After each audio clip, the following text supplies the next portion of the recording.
Então, o ambiente, assim, de adolescente favoreceu bastante, porque a gente vivia em viagens missionárias, vivia, assim, presente na igreja, sempre trabalhando, cantando, sempre com responsabilidades. Então, assim, pensar no ambiente do chamado, ou no exercício do chamado, melhor dizendo, não era distante. Então, é distante pensar assim, outra profissão, né? Você podia ser tal profissão. Aí seria, ué, como assim, nada a ver, né? Ou algo parecido. Não era estranho o exercício. Agora, a disposição, a entrega, aí sempre cria um incômodo, né? Vim para Brasília porque meu pai era militar e o sonho dele é que eu fosse militar. Eu vim para estudar no colégio militar. Então tinha uma expectativa da família para que eu fosse militar. Então, descobrir o que eu quero ser quando crescer é uma luta até hoje. Cada vez tem reduzido, né, a fase. Antes a gente, na minha época, você entrava no ensino médio, a pressão estava ali. Hoje os meninos estão na quinta série, já tem que descobrir o que precisa ser, né?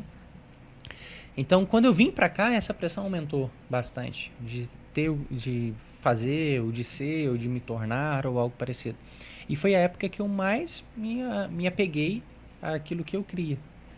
E aí eu não deixei de exercer o que precisava fazer enquanto estudos, mas sempre incomodava. Então eu fiz vários concursos de que eu sabia como responder, mas ficava o tempo todo fazendo a prova, pensando, mas será mesmo? Tipo assim, é isso que eu vou?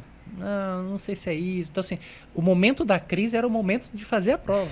Né? E eu dizia, agora não é a hora, só responde. Depois você fica pensando nas coisas, né? Do que eu vou me dedicar, como eu vou me dedicar, porque tinha uma expectativa também da família, do meu pai, eu não queria falhar. Foi um esforço grande para poder vir para cá. Então, isso gerou uma certa tensão. Mas aí, quando eu terminei o ensino médio, e aí eu precisava dar um passo. Eu acho que, pelo menos minha experiência, o chamado requer uma coragem de transpor, digamos assim, uma parede, né? A gente sabe que no estúdio a gente tem uma parede e a gente não consegue passar a parede, né? Mas é como se fosse assim, uma barreira tão grande, que é quase impossível transpor.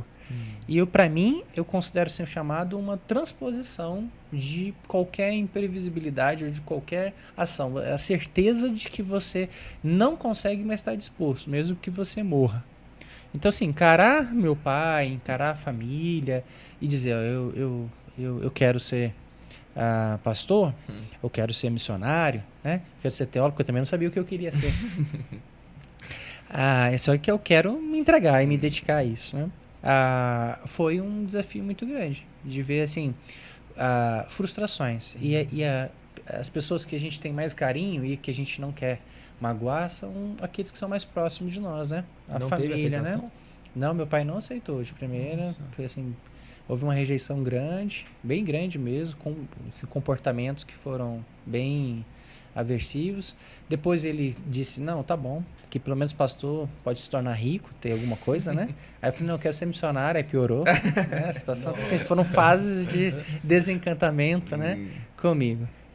Então, assim, muitos momentos dolorosos, mas esse momento, assim, de dor ou de angústia foi o reforço de que eu estou fazendo uma coisa certa. É isso mesmo.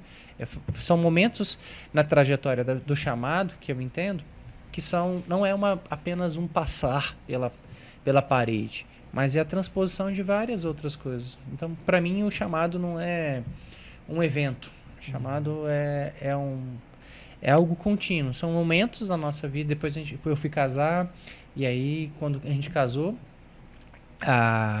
e fui pastorear, o salário que eu tinha, metade era para pagar o condomínio da minha casa, né? O restante era gasolina.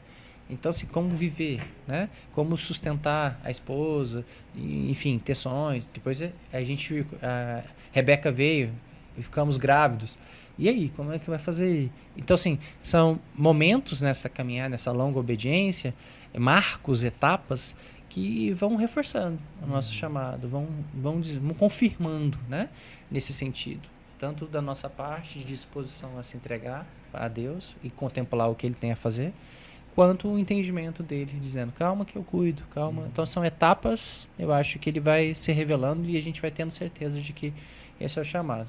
E a primeira, né, o marco foi esse, encarar meu pai, e dizer, ó, não é isso. Ah, mas seja capelão. Não é isso que eu quero. Não é isso. Faz outra faculdade, depois não é isso que eu quero. Eu quero me entregar obrigatoriamente a isso, né? Inclusive vou assumir um trabalho e tô indo, tal, e enfim. Então, foi isso. Eu acho que chamado sem dor não existe. Entendi.